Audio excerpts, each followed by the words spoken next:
Kabiga. Nampol kabi naje. Kabi nampol naje okpukulu maka.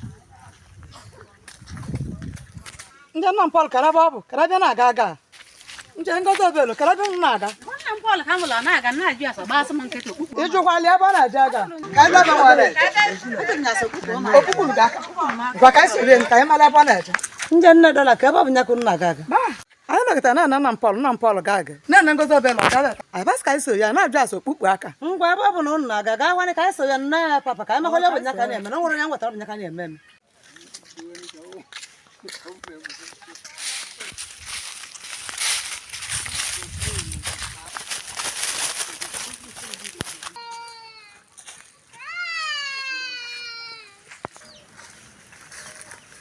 Ano breve kana ana mi we prasu mi.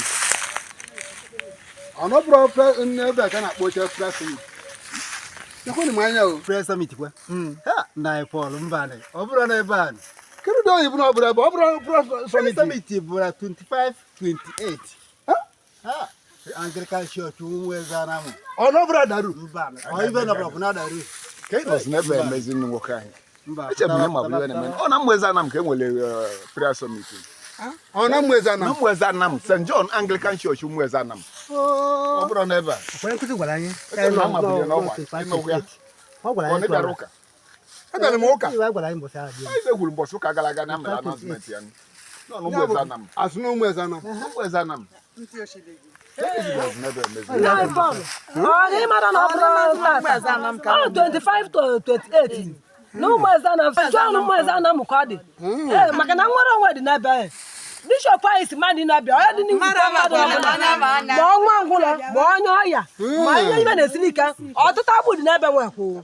Nwere onwe zuru oke dị n'ebe. Nwere onwe ya ka nji wee. Ịma ọsị mbọ ya bụ ịbata azịa. 25. Ụbọchị ahụ abụ 25 to 28. Ụbọchị ahụ nwere no total dominion. Nwere onwe zuru oke. Ụbọchị ahụ ka anyị atọ bụ na agbụ. Mgbasa ozi nke Chineke, gbasa ozi ndị nna ibe si na-esili ike ka ha bịa n'ebe a ka nwere onwebe. Ndị na ọya ya enwere onwebe. Onye ngwụlọ ya aga ije. Onye isi ya bụ ụzọ.